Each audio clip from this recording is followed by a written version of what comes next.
ಗುರುಜಿ, ರಾಷ್ಟ್ರೋತ್ಥಾನ ನಿಮಗೆ ಹೇಗೆ ಪರಿಚಯ ಆಯ್ತು? ನಾನು ಧಾರವಾಡದಲ್ಲಿ ಇಂಜಿನಿಯರಿಂಗ್ ಓದಿದ್ದು. ಅಲ್ಲಿ ನಾನು ಒಂದು ವಿದ್ಯಾರ್ಥಿ ನಿಲಯದಲ್ಲಿದ್ದೆ.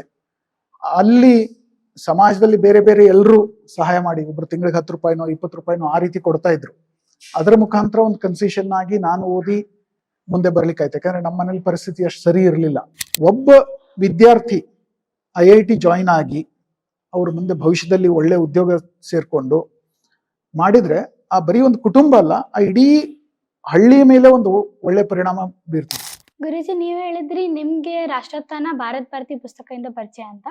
ಬಟ್ ಈಗ ನಿಮ್ ಕಂಪ್ನಿ ಹೇಗೆ ರಾಷ್ಟ್ರೋತ್ಥಾನ ಪರಿಚಯ ಆಯ್ತು? ಪ್ರತಿ ಕಂಪನಿಗಳು ಕನಿಷ್ಠ 2% ಆದ್ರೂ ಸೋಷಿಯಲ್ ರೆಸ್ಪಾನ್ಸಿಬಿಲಿಟಿಗಾಗಿ ಮೀಸಲಿಟ್ಟಿರ್ತಾರೆ. ಅದೇ ಅಮೌಂಟ್ ಬೇಕಾದಷ್ಟು ಆಗ್ತಾನೆ. ಅದನ್ನೇ ಸರಿಯಾಗಿ ಉಪಯೋಗ ಮಾಡಿದ್ರೆ ಇಡೀ ದೇಶದಲ್ಲೇ ಚಮತ್ಕಾರ ಮಾಡಬಹುದು.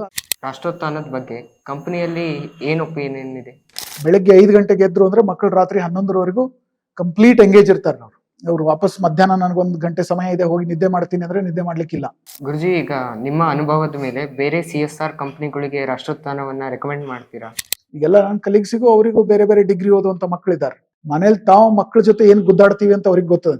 ಅಂದ್ರೆ ಯಾವ ರೀತಿ ಕಷ್ಟ ಪಡ್ತೀವಿ ಅಂತ ಮಕ್ಕಳು. ಅವ್ರು ಮೊಬೈಲ್ ಬಿಡೋದಿಲ್ಲ ಅಥವಾ ತಮ್ಮ ಕೆಲಸ ತಾವು ಮಾಡ್ಕೊಳ್ಳೋದಿಲ್ಲ. ಬೆಳಗ್ಗೆ ಎಬ್ಬಿಸ್ಬೇಕಾದ್ರೆ 4 ಸಲ ಏಟ ಕೊಟ್ಟು ಎಬ್ಬಿಸ್ಬೇಕಾಗ್ತಿತ್ತು. ಈ ರೀತಿ ಇರುವಾಗ ಇಲ್ಲಿ ಮಕ್ಕಳು ತಾವಾಗಿ 5 ಗಂಟೆಗೆ ಎದ್ದು ಅಭ್ಯಾಸ ಮಾಡ್ತಾರೆ. ನೀವು PUC ಓದುವಾಗ ಏನಾದ್ರು ತಪಸ್ ಯೋಜನೆ ಇದ್ರೆ ನೀವು ಅದಕ್ಕೆ ಹೋಗ್ತಿದ್ರಾ? ಬೇರೆ NGOಗಳಿಗೆ ಕಂಪೇರ್ ಮಾಡಿದ್ರೆ ಇಲ್ಲಿ ಅತಿ ಪ್ರಾಮಾಣಿಕವಾಗಿ ಕೆಲಸ ನಡೀತಾ ಇದೆ ಮತ್ತು ಪಾರದರ್ಶಕತೆ ಇದೆ. ಅಂದ್ರೆ ಆ ಒಂದು ಟ್ರಾನ್ಸ್ಪರೆನ್ಸಿ ಇದೆ. ಈಗ ಎಷ್ಟೋ NGOಗಳಲ್ಲಿ ಏನಾಗ್ತದೆ, ನೀವು ದುಡ್ಡು ಕೊಡ್ತಾ ಇದೀರಲ್ಲ ಕೊಡ್ರಿ, ಆಮೇಲೆ ಮುಂದಿನ ನಾನು ನೋಡ್ಕೋತೀನಿ ಅಂತ. IIT ಕ್ರ್ಯಾಕ್ ಮಾಡೋದು ಅಷ್ಟು ಈಸಿ ಇಲ್ಲ. ಅಂದ್ರೆ ಅದ್ರದ್ದು ಪರ್ಸೆಂಟೇಜ್ ನೋಡಿದ್ರೆ ಈ ಮಕ್ಕಳು ಮಾಡ್ತಾ ಇದಾರೆ ಅಂದ್ರೆ ಅದು ನಿಜವಾಗ್ಲೂ ಗ್ರೇಟ್ ಎಫರ್ಟ್.